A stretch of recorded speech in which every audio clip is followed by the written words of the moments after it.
Have you ever thought you were being watched by something impossible to see? Maybe you've been the one watching and witnessing things you shouldn't be. You may even be actively avoiding the paranormal and spooky, yet it still finds you.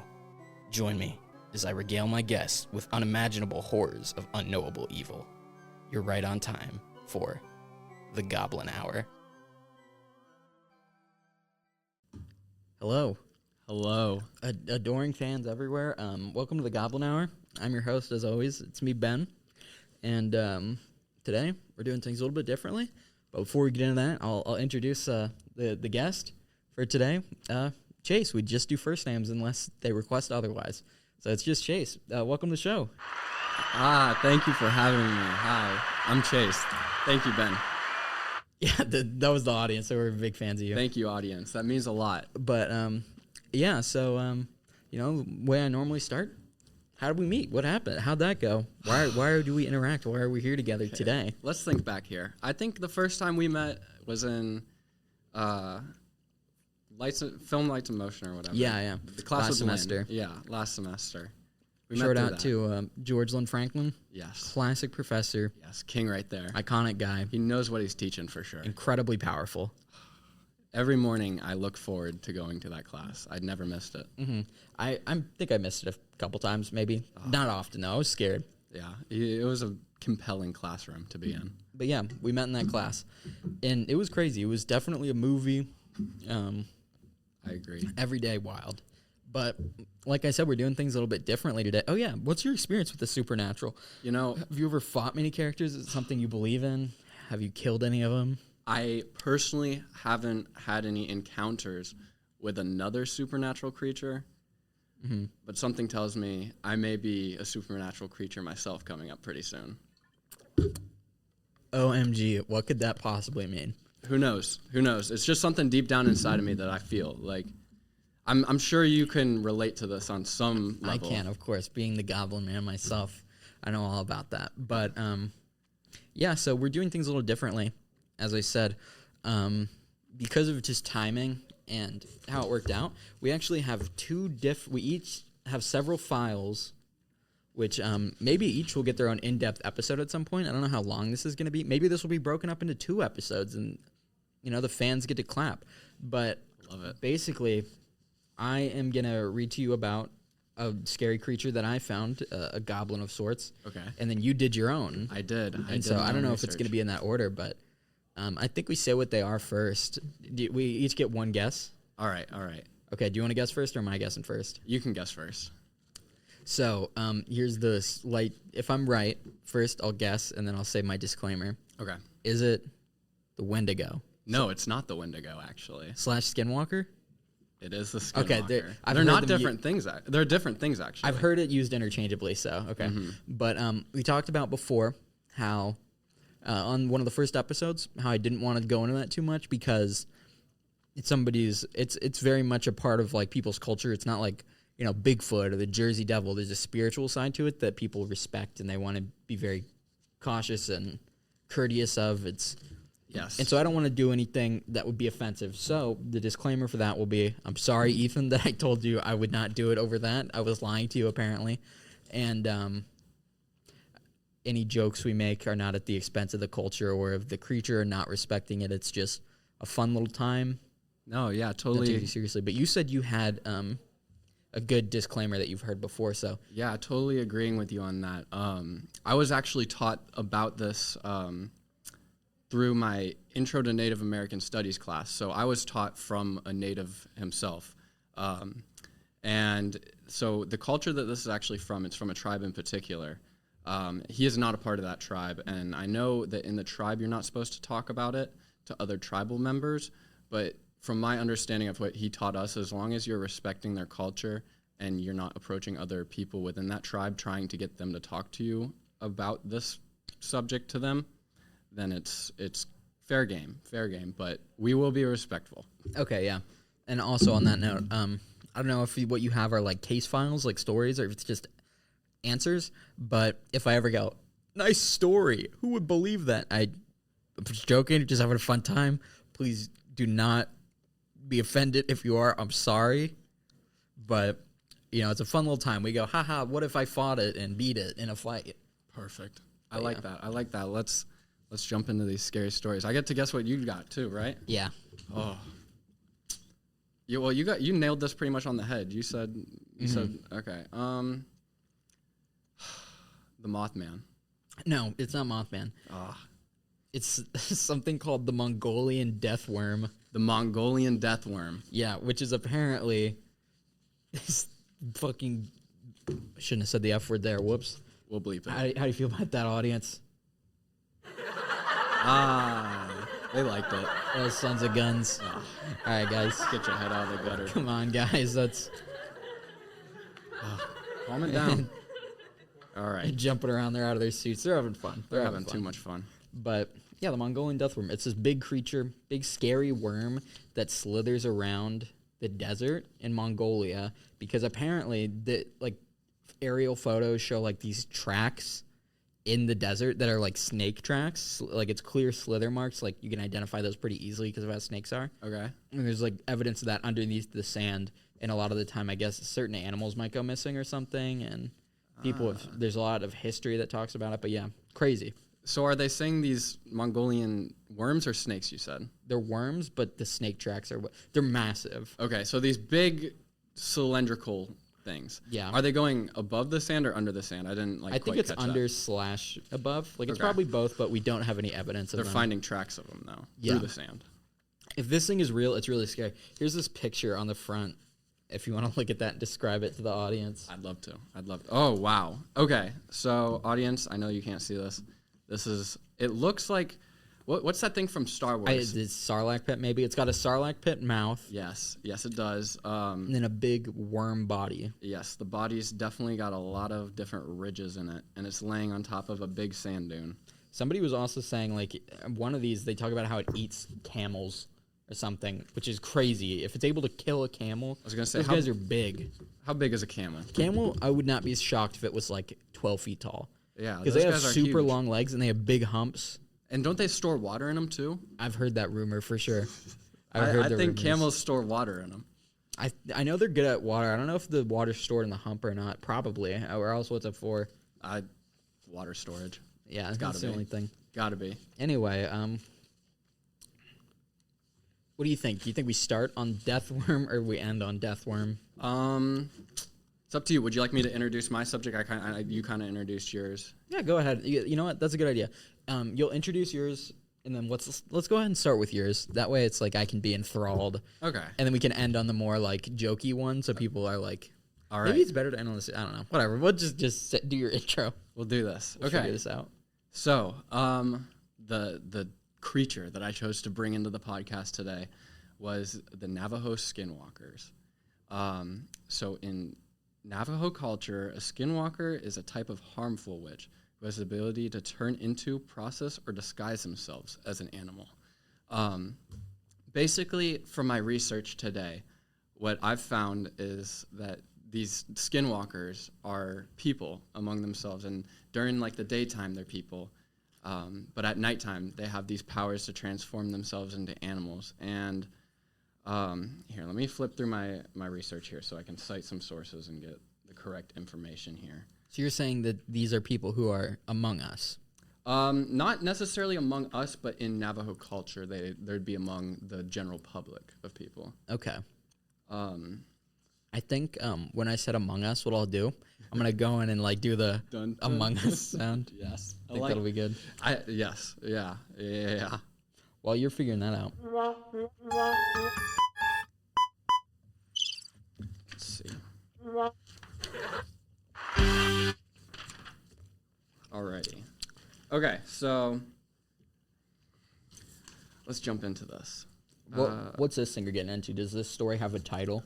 So this is actually from a wiki page online, it was a bunch. I don't remember exactly the website that I got it from, but it's a website where a bunch of different people like put into their thoughts on these like mythical creatures. The logo for the website is like Bigfoot. Oh, nice. So these skinwalkers are these people, these magic men that are bad magic men. And magic men in general in these cultures, they have the ability to heal through different medicines that they learn, different things. But these bad medicine men, they don't heal.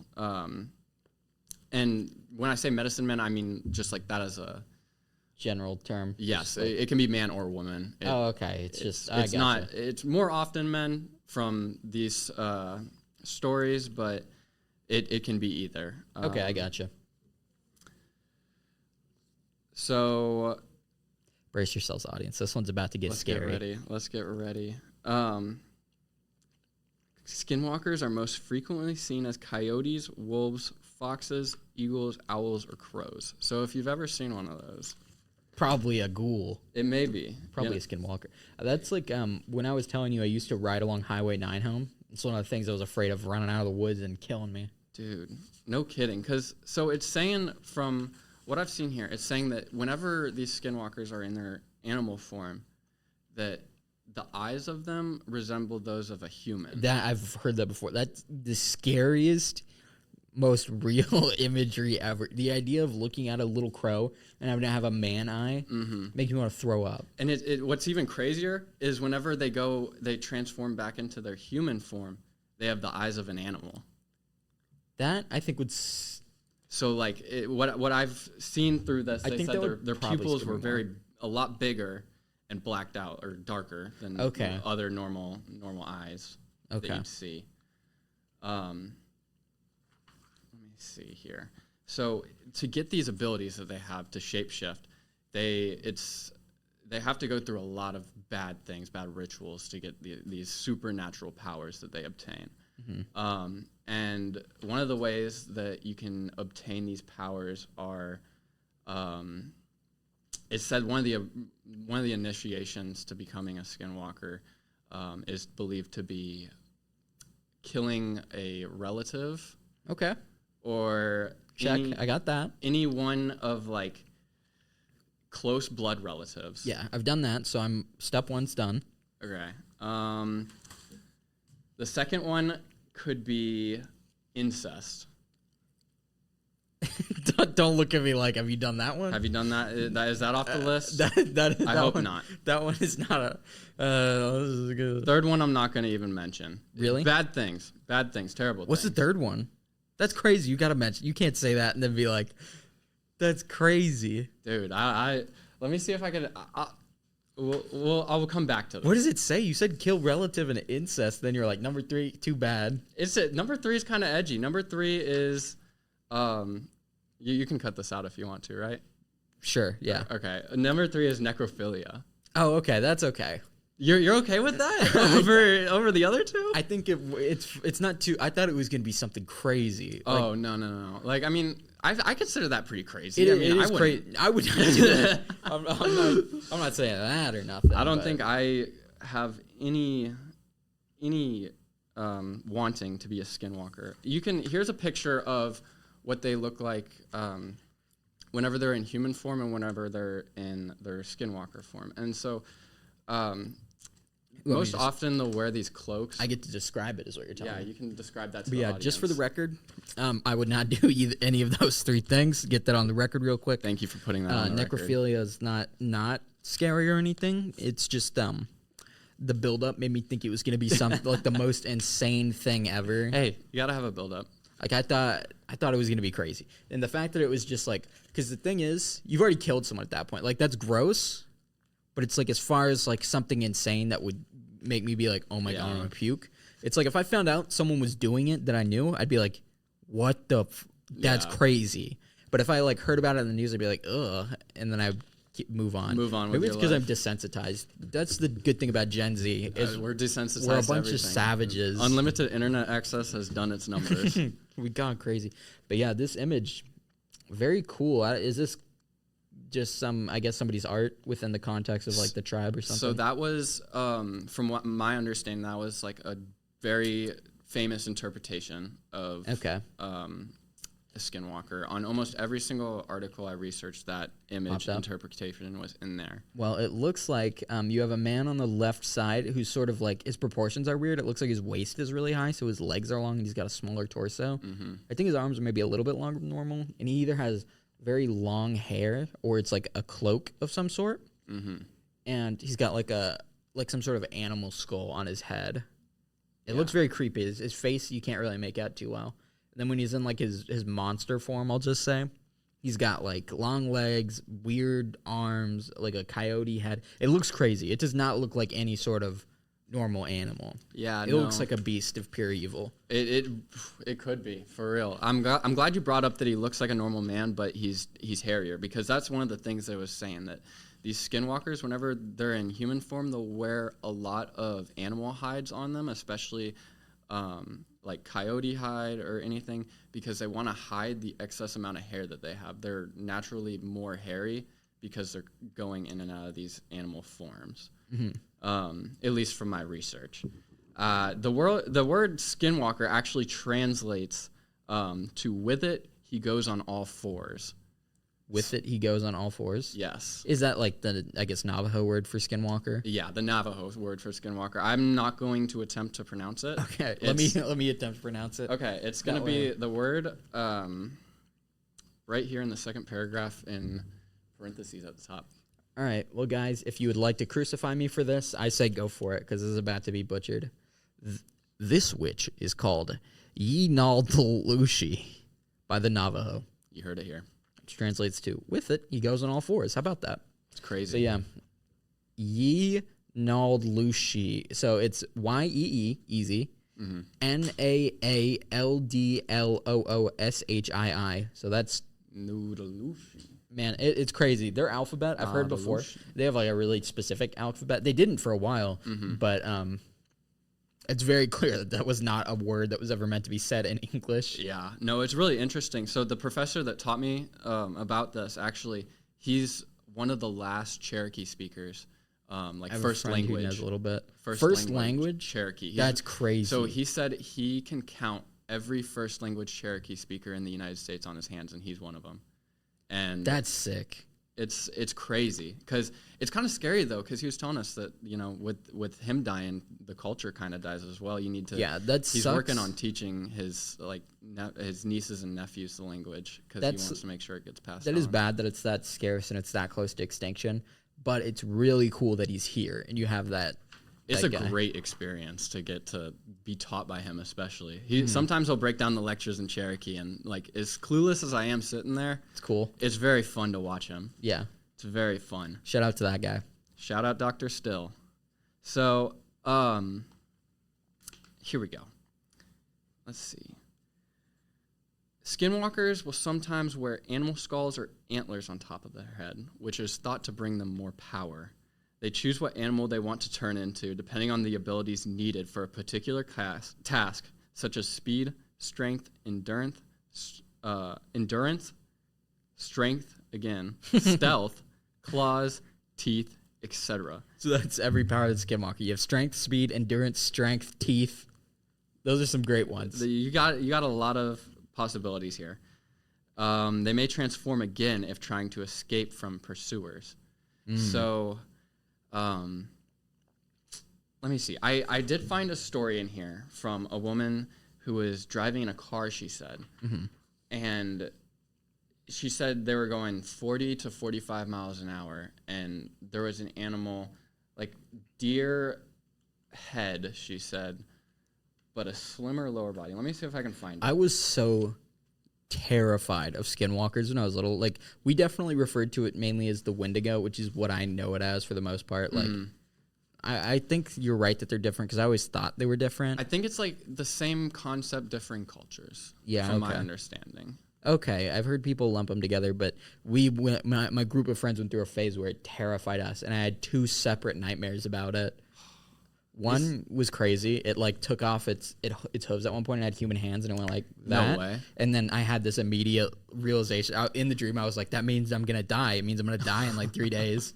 And then I woke up and I was horrified and I couldn't go back to sleep. But you didn't die in 3 days. No, I was good. Okay.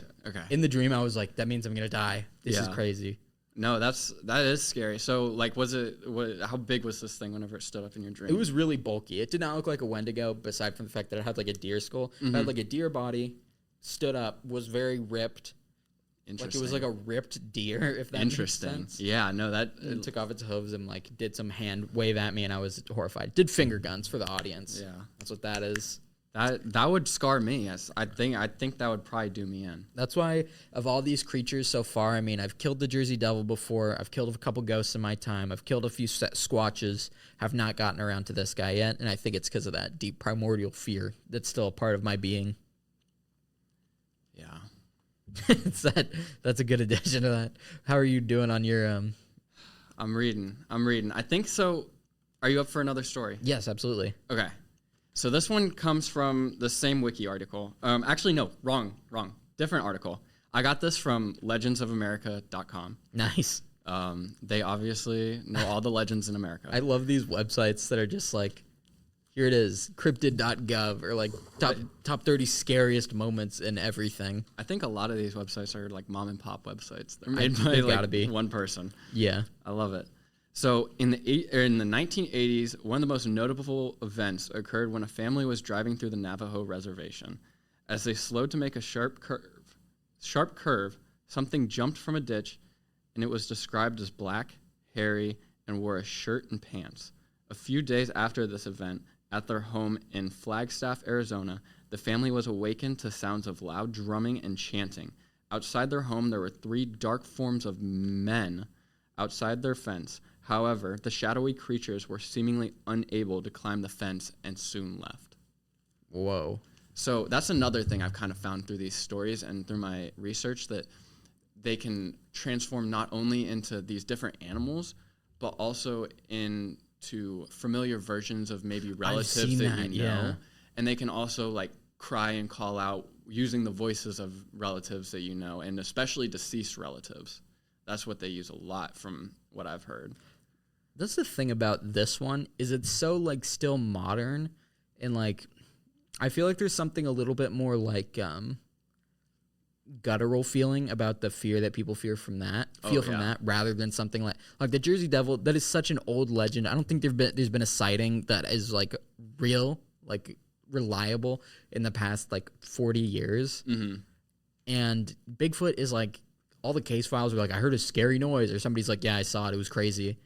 But these feel so much different because it's like the way it's told in like the history and the culture behind it. Like Bigfoot is like a stupid big hairy guy. Like that's pretty much it. It's like a big monkey. But this is like something spooky. I totally agree. And if I'm being totally honest right now, I 100% believe in skinwalkers. Yeah. I think they are real. Just from the stories I've heard, kind of bouncing back onto stories from my Native American Studies teacher. I have a TA in that class who is actually Navajo, and she grew up on the reservation in Arizona. And she has some stories. She had some stories to tell us about sightings that personally she's had. She was telling us one night, from what I can remember of her story. I don't want to like say anything that she didn't say, but this disclaimer. is from what I remember. If anything is wrong, he is lying. Soon to be Dr. Gray. Yeah. Told me this story, but this is a story told of my words. Mm-hmm. Okay. So she was telling us about how whenever she lived on the reservation, it was soon after one of her friends got their driver's license. Okay. They like Good just fun turned time. 16. Exactly. Just turned 16, gonna go to the drive-in theater. Exactly. You're always in your car finding stuff to do. So go get some Dairy Queen. Shout out Dairy Queen. Yeah, shout out Dairy Queen. Can we get that as a sponsor on here? Dude, what do you think, audience? Do we get Dairy Queen? Yeah. Bring in the blizzards. We would love that. Yeah. Shout out to Dairy Queen. They got the new Caramel Blast Blizzard. Limited time. Soon to have a collab with Globulauer. Mm-hmm.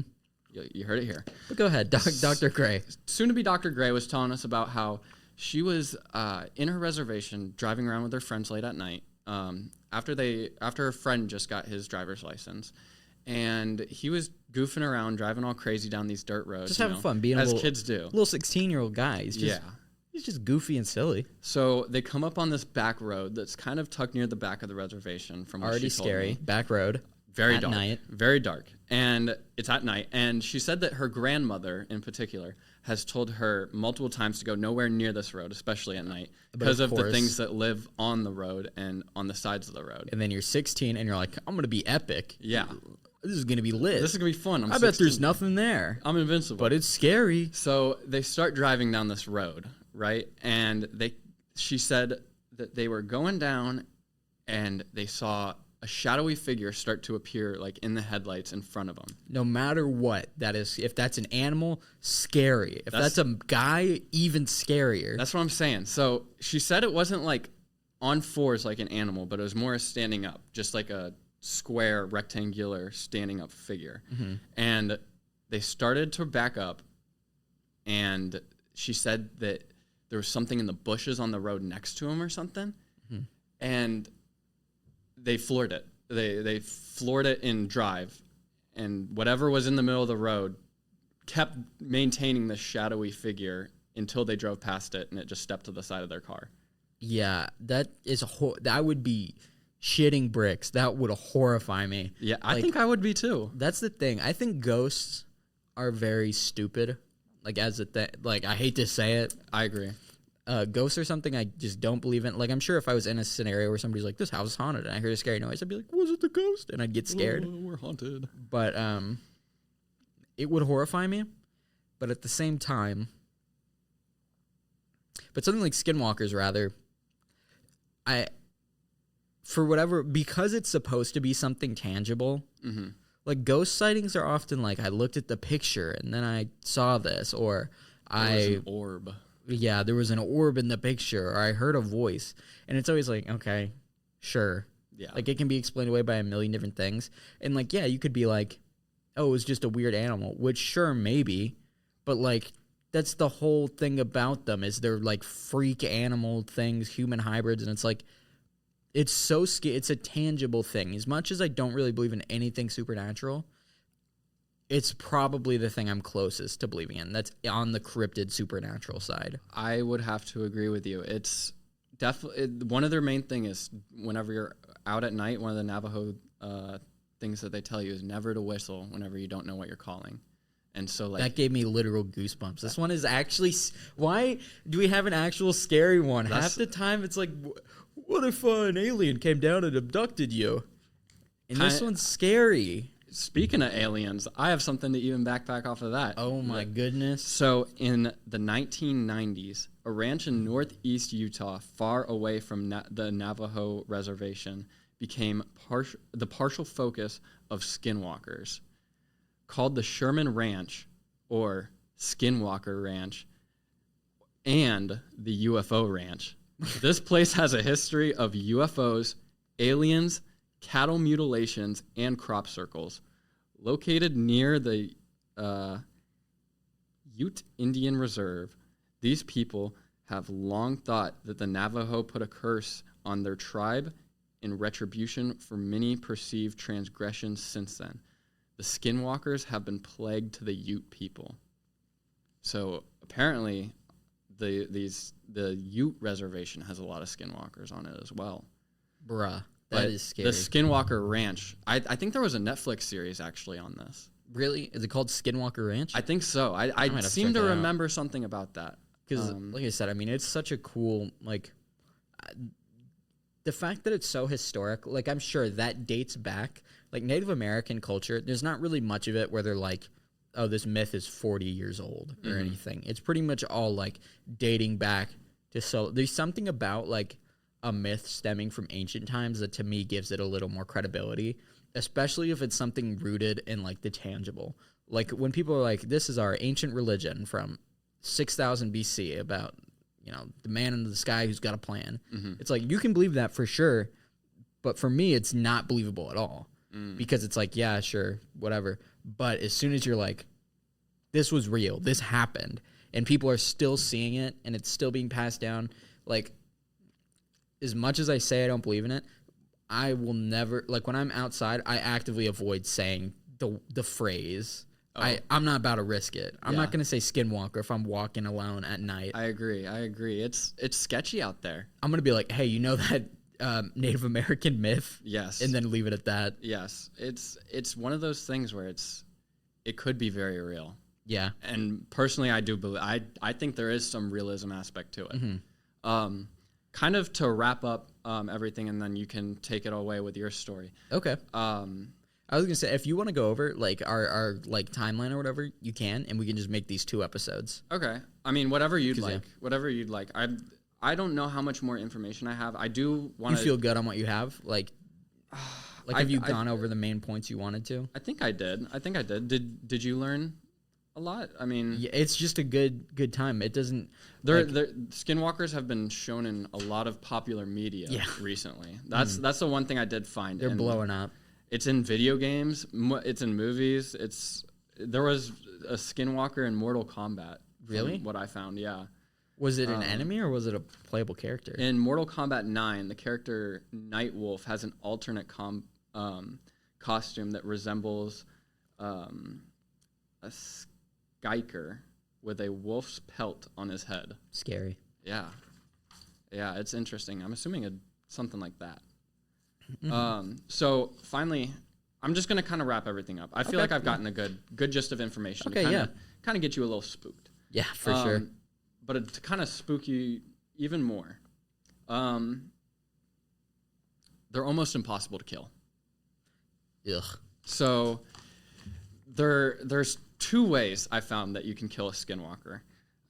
So I do have a chance, is what you're saying. If I'm ever alone at night, one of these strategies. No, you don't. You'd have one way to survive, and you'd have to find them in like their human form. Okay. And the way to do that is apparently, according to this website, if you find a Skinwalker like coming back to the village in his human form, you can proclaim his name out loud, and within 3 days he'll be dead for the crimes he's done. What would his name be?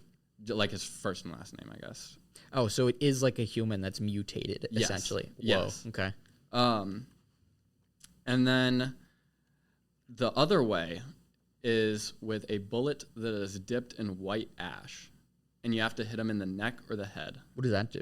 What's the white ash? I'm not sure. It said that white ash is the only type of bullet that will, or it can be a blade, but it's the white ash that kills it. White ash, and then kill it with normal killing methodology. Neck or head. Yeah. Neck or head. Nowhere else will work. Which is very scary because they're so fast too. Apparently, they're fast enough to dodge bullets. That's crazy. They're probably not even. They're probably predicting it. Then that's like it said somewhere in here that even shooting it is very hard to impossible. Horrifying. Truly, like the fact that like Bigfoot, I'd probably lose. If I'm being honest, I definitely destroy the Jersey Devil. Dude has nothing on me. Ghosts. It's a ghost. What is it? Exactly. Oh, it knocked over my water bottle. Good work. I think this is the first one where I think this is killing me easy. Yeah. I don't have any shot at this. If it's like Batman rules and I get prep time, maybe. Maybe. If then I can find the white ash. I can get the white ash. I can get the sword. I can get whatever I need. But if I'm just alone, it's like, all right, I lose. I'm losing 9 out of 10 times. Well, whenever they can run as fast as your car, you can't even outrun this thing. You know, you're instantly the prey whenever you come into contact with these things. Back when it was listing their powers, it listed strength twice, so it probably can stop a car. It can probably rip off the door. Double strength. That's what I'm saying. Like, I think what would be like the scariest version of a Skinwalker? Yeah. What animal would you not want to run into as a Skinwalker? I feel like the deer is like scary to me, but just because like that rooted in childhood fear. Mm-hmm. I think definitely like something that is like coyote wolf like would horrify me. Yeah. And like the number one thing I think of is like if it wasn't fully covered in hair, like if it had part of its body exposed, like and I could see that there was human to it, and it being pale would horrify me. I didn't even think about like the color of its skin being scary. Like if its skin is dark, I think it would be less. I don't know why that would make me less scared. Animal hides have tan to them, so yeah. The idea of it being white or like near white or like just dark, like Caucasian flesh tone, creep me out. I would be shaking. Give me the shivers. Like when I'm not sure if I've talked about this before, but when I have fight or flight, my instinct is like fight. I'm not a fighter person, but I'm like, I'm not going to be able to run away. I got to do my, like, cover my head or whatever. Yeah. And so the idea of that, like, I'm fight or flight, my fight activates, but I can feel like tears welling up in my eyes, or like start shaking. And I'm like, oh, I'm ready for this, but I'm going to die. But, hey, respect for sticking your ground. I would have to try. I can respect you for trying to fight these guys. I'd definitely run away and get caught just like that. If I've got a car, I'm gonna try and get away. I was gonna say, at least you have a shot in a car. Mm-hmm. Seems like. All right. Well, I think that just about wraps up everything that I brought today. Okay. Yeah, I thought that, I personally, looking back on all this research and stories I've heard personally from other people, I have no doubt that skinwalkers do exist in the real world. That's a horrifying thought. It is, and it's one that will probably haunt me forever. But, don't whistle at night. Don't call anything you're not. That's the good thing. To call. Listen to this. I'm gonna whistle right now. I can't whistle. That's scary. Don't do that. Don't do it at night. It's 5 o'clock, and we're inside. But that's scary. We're protected within the walls of Gaylord. Yeah, shout out Gaylord. But yeah, I don't know. Maybe that's so yeah.